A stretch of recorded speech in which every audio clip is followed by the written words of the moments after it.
Signore e signori, buonasera. Welcome to New York University, Casa Italiana, Zerilli-Marimò, for the opening of this exhibit, Made in Italy, Sold in the US, curated by Marcella Martin.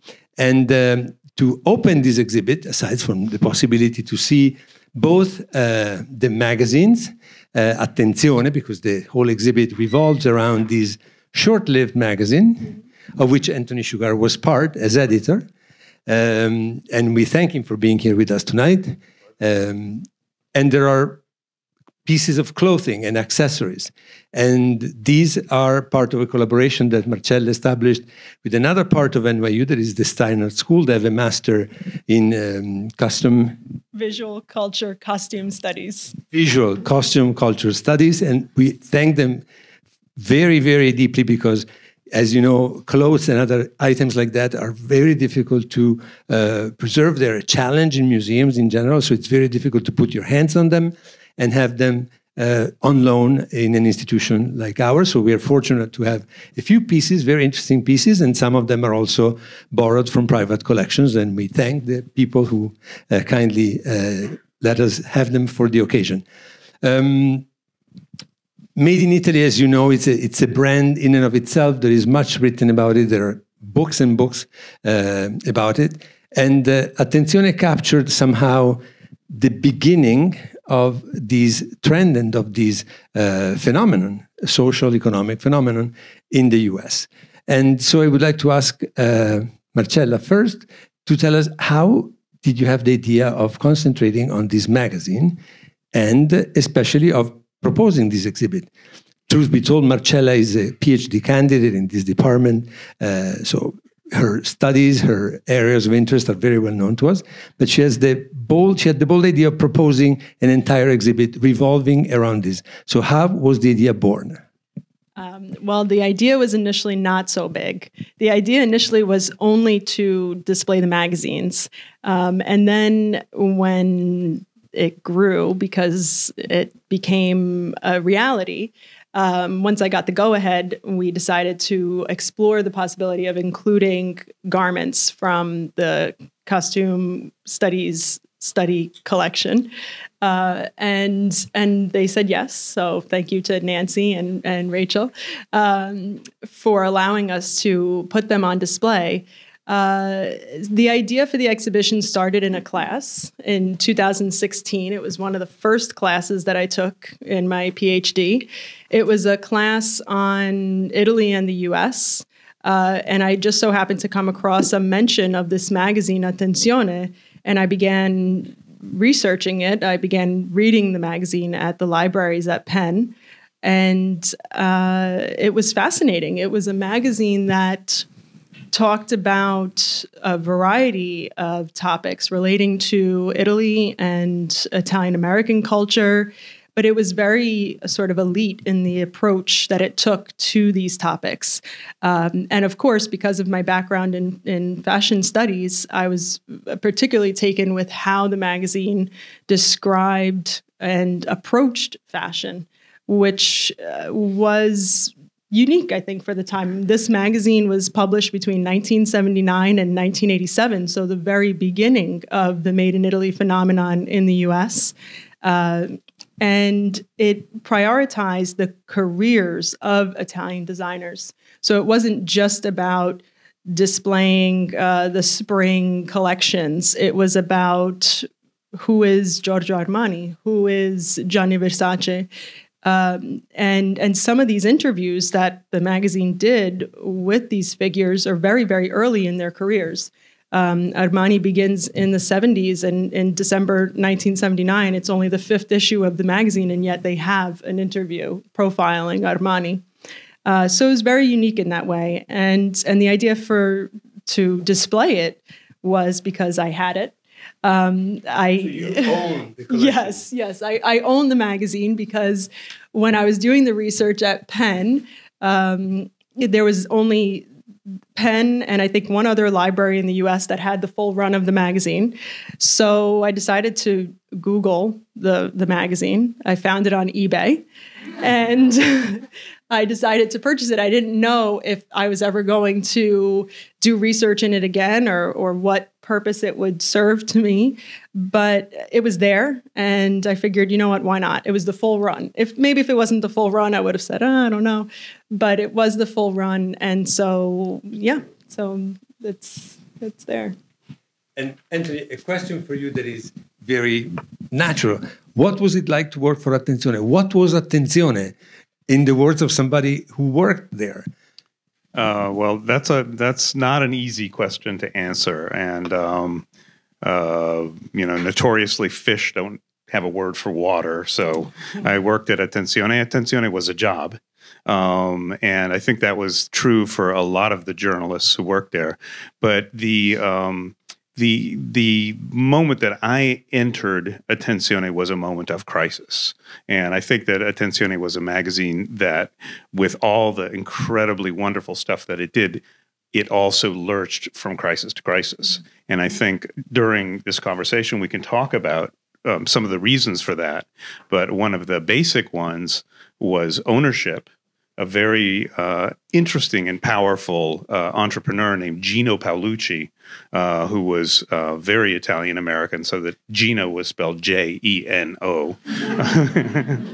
And Gino Paolucci was from Minnesota, and he founded a company, a food company that you've all heard of, Chungking. And I mean, he was kind of brilliant. And early in his career, he decided that bean sprouts were wonderful because you just leave them in the dark and they grow. And he founded Attenzione with, I think, very good intentions, but he was also a businessman. And one of the problems with Attenzione, just to lay out the very first point, is that it was a magazine for Italians. What does Italians mean? Is it Italophiles? Is it Italian Americans? Is it Italophones? And the problem was that it was a magazine that very much targeted Italy Italians, but needed to be read by Italian Americans. Mm-hmm. And there was a very difficult dichotomy there. You know, is this going to be about Tony Bennett and Frank Sinatra? Or is it going to be about the Masonies? Is it going to be about the years of lead? Or is it going to be about, more parochial topics? Mm-hmm. So working there was fine. It was really enjoyable. But I was a little bit in the aftersun, because when I came to work there in 1982, 1979, 1980, 1981 were the glory years. Mm-hmm. And we can come back to that. Yeah, I'll just jump in and say that if you look at most of the magazines that are on display upstairs, they are from those years.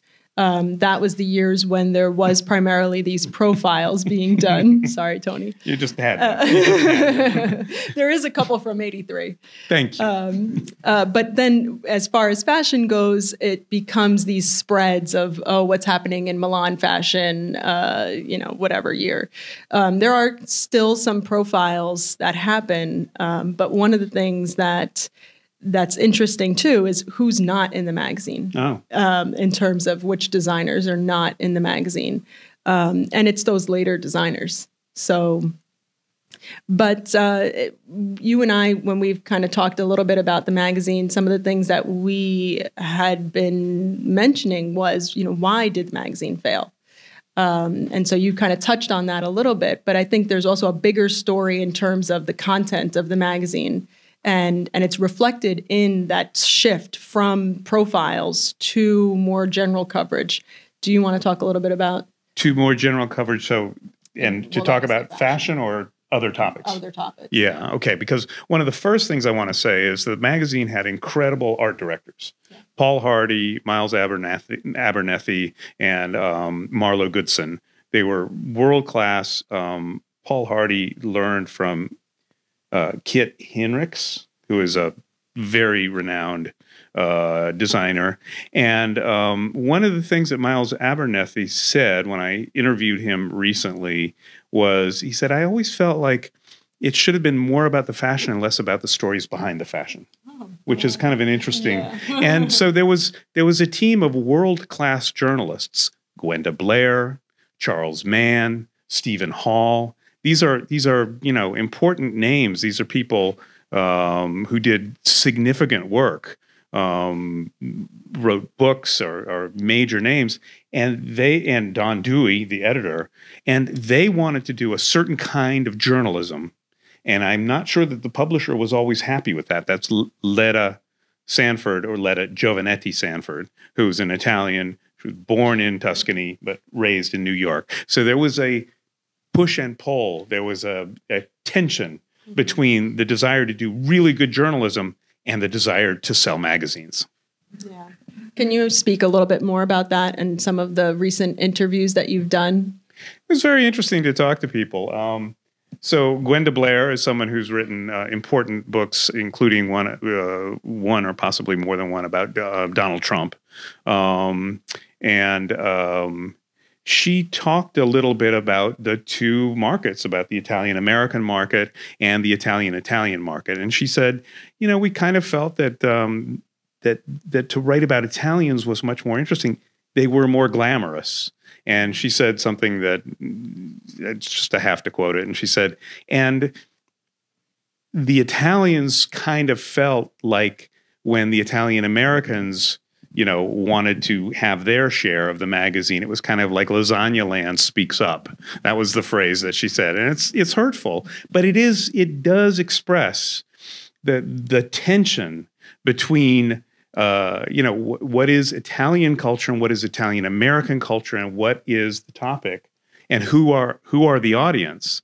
Ellen Goldenson, who was the managing editor then, said that she worked at Chamber Music Magazine. It was a Chamber Music of America organization, so a sector magazine. And she said that there were Italian women in there who were from the area, and they heard that she had worked at Attenzione, and they were all like, we subscribe to that. There was a real feeling of pride and importance. And so I'm not slighting either side of it. There was a little bit of a snooty attitude. And then there was the simple matter of, how do you make a magazine run? And I know that Letta Sanford, who came out of Women's Magazine, she was the first. She was a historic figure. She's still alive, but in her career, she was the first woman to run, and I forget exactly what the network was of magazines, but it was a major network. She was a very powerful person. And so when heads were butted, it hurt. Yeah.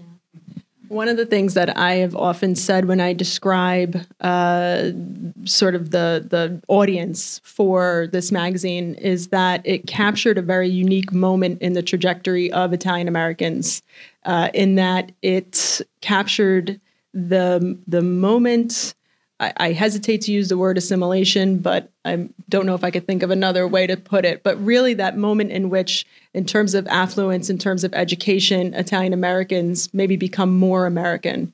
And I think that, of course, had something to do with the trajectory of the magazine. And I think that it says a lot about that in those years, kind of the ethnic groups in New York that were assimilating in New York and in the United States, they're very sort of basic ethnic groups. It's Irish, it's Italians, it's not, kind of the much richer tapestry that we have now. So it's kind of interesting to see, looking back 40 years, what was considered outside. I remember interviewing Paul Sorvino for the magazine, an article that wasn't that never did run. It was complicated to do, and I don't even care to speculate about why it didn't run, but right. But it was about typecasting. It was about Italian typecasting. And you can even go back a little further and think about someone like Anthony Quinn, who was, half Irish and half Mexican and was always playing Indian chiefs, So this is part of it's a process, it's a dynamic, and it goes on. But it was a very interesting moment, and it was a time when, Glenda Blair talked about doing views and reviews and going to a show and interviewing Robert De Niro's father, who was a noted artist. Now there's a very interesting, moment in time. Nobody had really thought to identify, and of course Robert De Niro was a new talent, but there was a period when the father was much more famous than the son. And that was probably. De Niro, the actor, was already more famous, but she was like catching that shift. Yeah.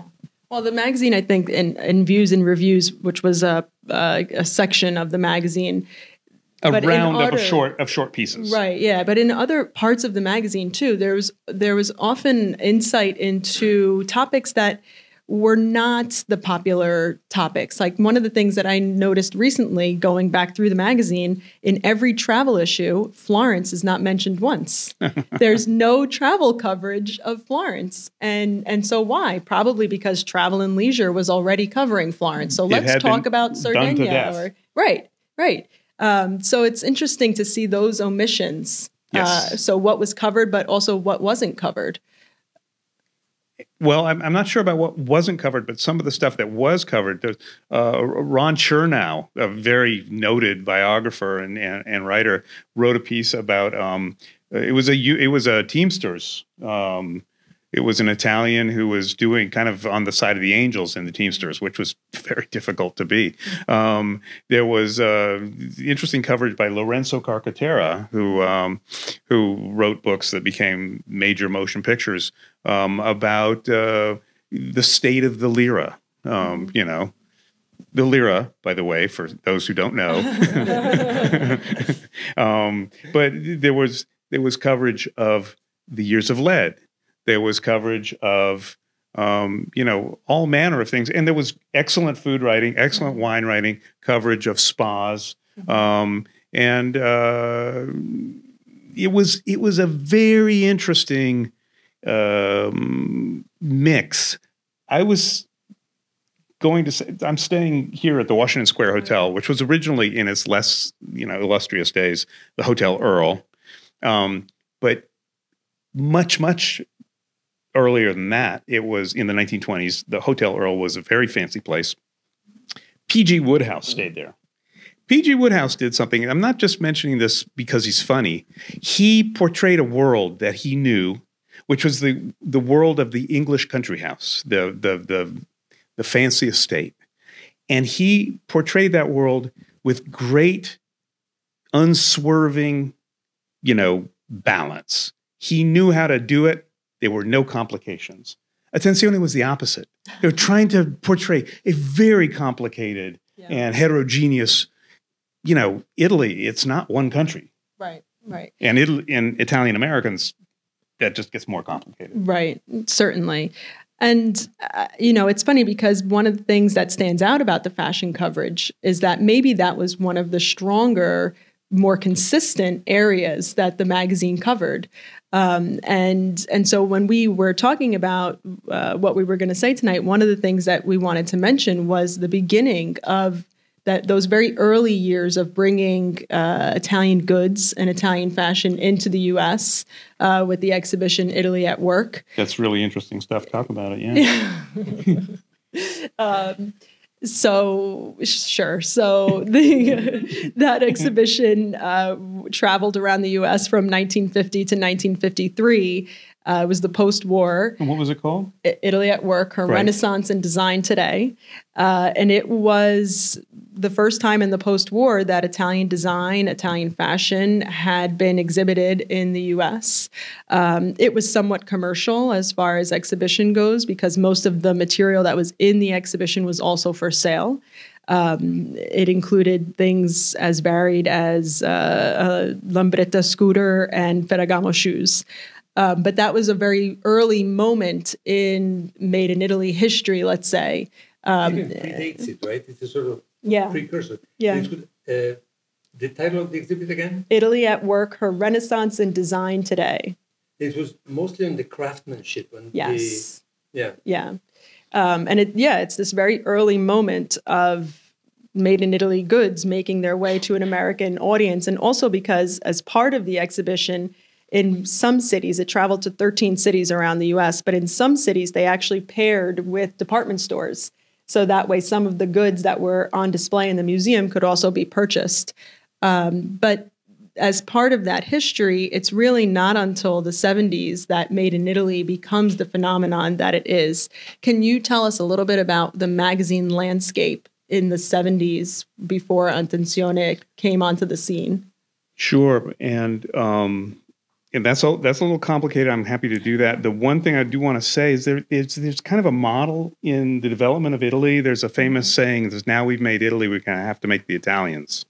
Around 1860. I don't even know who said that. That's Carlo d'Azeglio, Massimo d'Azeglio, scusami. And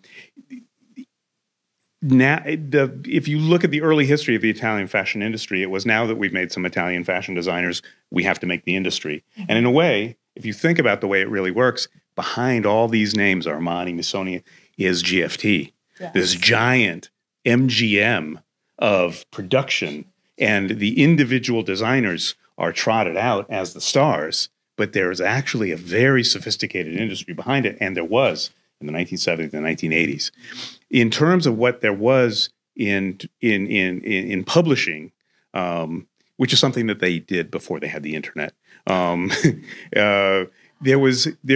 a long tradition of Italian language publications going back Il Progresso Italo-Americano, and I want to say I also worked there. Goes back, I think it was founded around 1880. And that was an Italian language publication for the area, territorial. There were Italian language magazines, newspapers and magazines that go back to the 1800s, just as there were German language, and I'm not sure about French language, but German and Italian language in the United States. Yiddish. And Yiddish, of course, the forward. Then when you come up to the 1970s, when you start to get this feeling of, it's not all mafia. There'd been various things that happened in the 50s, the mafia hearings with Estes Kefauver and so on and so forth. So there was this drive to say, we are decent people. This mafia is a bad minority, and it's much overhyped. You start to get magazines like I Am, Italian American, I Am, Identity. And these were very much activists. These were magazines that had a political aim, and a lot of that involved talking about some of the, it's a tradition as old as all the different groups in America. And I Am and Identity were actually the models that Gino Paolucci and Leda Giovanetti Sanford looked at and said, okay, that's how not to do it. And what's interesting is that then in the period after Gino Paolucci sold the magazine, but there was also a walkout, a collective walkout of the journalists. So there's a lot of drama in there, and we're happy to talk about that. But in the period following Gino Paolucci's ownership, many of the figures from those magazines came and worked at Attenzione. So it's a Well, and that's when the magazine turned as well. So it became more of an identity magazine than what it had originally set out to be, which was something quite unique that captured that some of the changes that we've described. It was able to capture that in a very sort of synthetic way that didn't happen afterwards. I would say that one of the, just one example is a cover that showed a director's chair, and then in red type, Gloria Monti, General Hospital. Yeah, and that was from... It ain't Fellini. Yeah, that was post 83. It was definitely post 83. Yeah, it was. I'm sorry. I'm sad to say it was in my time. Should we get some... One question that I have for both of you. So from the names that you mentioned of important journalists with recognizable signatures, none of them was Italian or Italian-American. They all had last names that ended with a consonant. So how come they thought about making a magazine that was aimed at Italians or Italophiles or Italian-Americans, and yet without having any voice from it? My name is Shugaar. Yeah. True. My father grew up in a shtetl in Poland. We don't hold that against you. There is a nice story, and the person may have had. We don't know his name. So there is a person who wrote about unions and various political and economic topics in the magazine, and his name is Paolo Formani. Formani. But it turns out, so Don Dewey, who was the editor, who lived in Italy and worked for ANSA, the English language version of ANSA, during the years of lead, and so was quite politically canny. ANSA is the most important Italian news agency. The UPI news agencies, again, being something from the past, but I guess they're still around. But so this person who wrote was writing under a pseudonym. And nobody knows, from what I am told by the people I interviewed, nobody knows who he was. But the reason that his pseudonym was Paolo Formani is the reason he wrote was Formani. Thank you.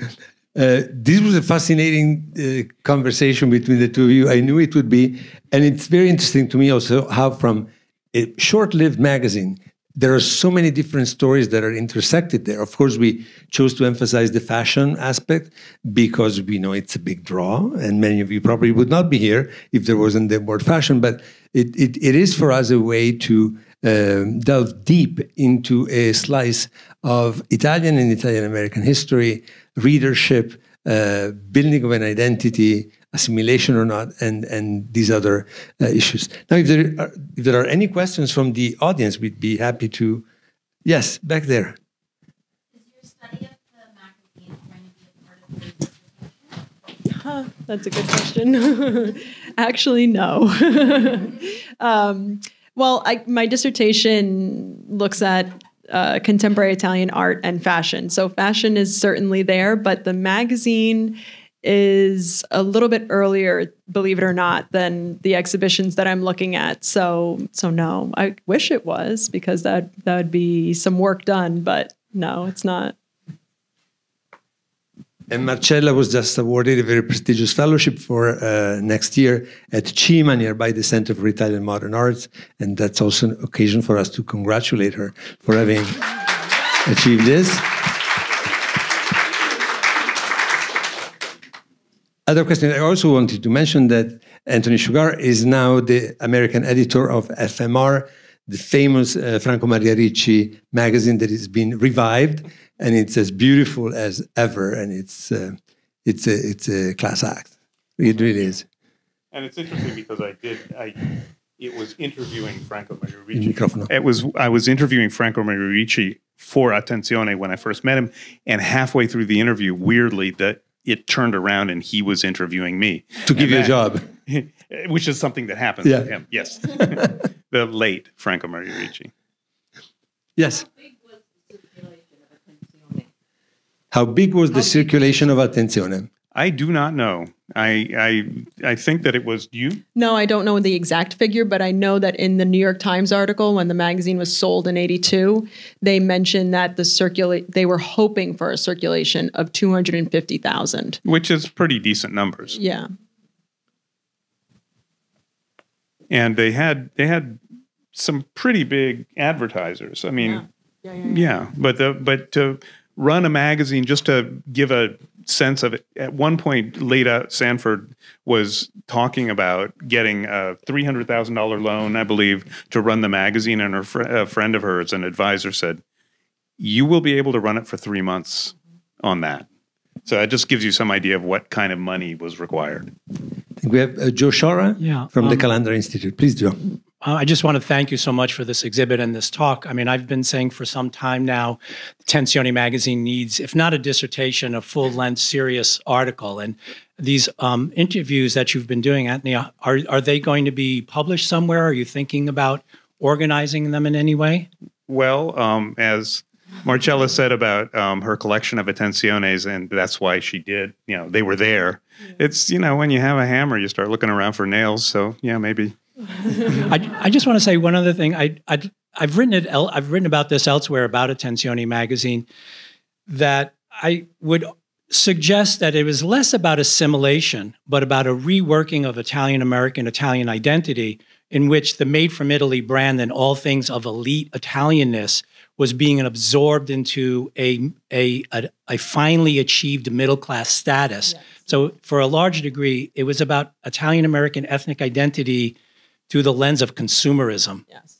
And I think that was an important selling point for the Italian-American subscribers, though, and I love the two quotes that you have on the pillars out there. I remember reading, I think it was like the 3rd issue in the letters to the editor, saying, "You're selling out the Italian-Americans with this magazine because it's all about elite stuff from Italy and not about Italian-Americans." So there was that tension going on all the time. Yeah. So thank you. Thank you, Joe. You put that much better than I did in terms of the consumerism aspect of the magazine. That's exactly what it was. It was a way to kind of have to say we've arrived. I'd like to point out. Yeah, through the lens of. Right, because it was through the success of Made in Italy that now Italian Americans felt that they had something to be proud of. That, yeah. Joe, and while you're here, I'm also asking you a question, and that also came up before, since you have probably a broader understanding of publications in the Italian American world, and short-lived publications and long-lived publications. Would you say that the issue of an Italian American identity and readership, who these magazines are intended for or were intended for, and actually we have a few from the Calandra Institute upstairs, examples of different moments in history and different magazines that try to target a specific audience. Would you say that the difficulty of identifying an audience, a target audience, could be one of the reasons these were all pretty much short-lived and not completely successful? I certainly can't speak to the economics of producing a magazine and what is involved there. It's a pretty diverse, as Antony said, it's a pretty diverse community, and both in Italy and here. And so trying to express the interests of all the various people who might be reading the magazine and selling things to them. I mean, it's just so diverse and heterogeneous. I don't know how one would do it. I don't know how often Italian Americans in, let's say, California were targeted or featured in the magazine, and there's a big community out there or elsewhere. So I don't, my father subscribed to Attenzione, and he also subscribed to I Am, but I don't know if I don't know what he read about it. And I remember Attenzione in my household, and it was a magazine that I have to admit, I found the articles about Italian Americans much more interesting than all the marketing of Italian Made in Italy brand, which just seemed like publicity. That the articles, regardless of how well they were written or covered, it seemed just like publicity for companies. So there was this, at one hand, in my household, there was a kind of interest in certain aspects of it. But I'm sure that my father also, and my mother to some degree, also enjoyed the stuff that was coming from Italy as well. So, I mean... So your mother was in fashion somehow in that world? Yeah, my mother was a seamstress when she came to the United States, and then she worked as, I'm not sure what they called, she was like a seamstress for when women went on, the models went on to the... Photo shoot. Yeah, for photo shoots and everything. So she did do that. So if I could tell one story, and I know I don't want to occupy, I did have one incident with the Attenzioni magazine. They featured 5 neighborhoods in New York City. I think it's just sort of telling about the tensions that were involved. I have no idea who I spoke to. All my letters have now been donated to an archive, so I can't even retrieve that information. But they featured 5 neighborhoods in New York City, which were incredibly fascinating because they were all about working class plebeian stories. And they featured this wonderful grotto out in Rosebank, Staten Island, that I learned about from Tenzioni Magazine, went out there, interviewed those people, and subsequently, because of that information that I got from Attenzione, applied for federal grants, got federal money to study yard shrines. Yes, bathtub Madonnas, concrete statues on front yards. And I went to Attenzioni Magazine saying, hey, I found out about this from your magazine. I thought, in this little feature of 2 paragraphs, maybe you might want to say, hey, this young Italian-American scholar got federal money to study this Italian-American. I went there to talk with them about it. They were so adamant about not doing this. And it speaks to that tension between sort of Italian-American working class culture and history and the Italian brand that they were that they were also featuring. So I'll stop there. And I think that the Leda Sanford has been described in various ways, by the people that I interviewed, that range from incredibly glamorous and fascinating to tin pot dictator. And she was doing something very difficult. I mean, it's easy to call somebody a dictator who's saying, we have to do this or we will go under. So I have a great deal of sympathy for what she was trying to do. She wrote a book called Pure Moxie, an autobiography. And she says, in the end, sadly, the magazine became what we had hoped not to make it. But if you take Charles Mann, Stephen Hall, and Glenda Blair, just as three of many talented journalists, they were doing something. They must have thought that they'd wandered into a wonderland, because to take this filter of, things Italian, things of people who left Italy, things of people who were Italian-American, things of people who had moved to Argentina and were Italian, people who lived in China and were Italian. It just had to be this one thread that ran through it. I think good journalists would say, now that's a challenge. That is an interesting story. That is an interesting kaleidoscope to view the world through. Yes, the gentleman. So I'd like to share my experience with Attenzioni Magazine as a Colombian American. My family immigrated to the U.S. in the 60s, 64, if I recall correctly. And I discovered Attenzioni Magazine, I don't know where, but it caught my eye. It was, if I may ask you, was it always perfect bound?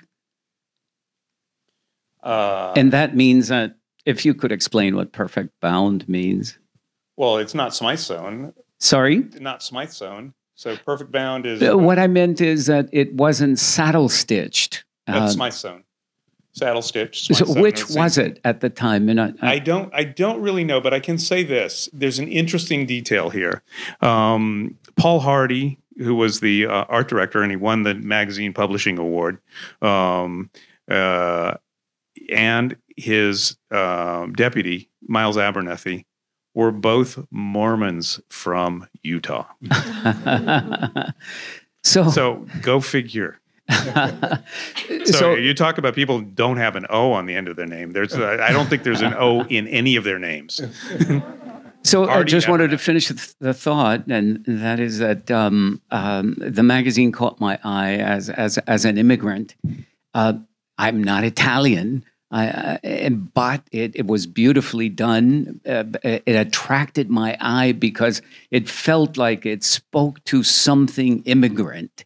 And I every issue I could find, I made sure to read.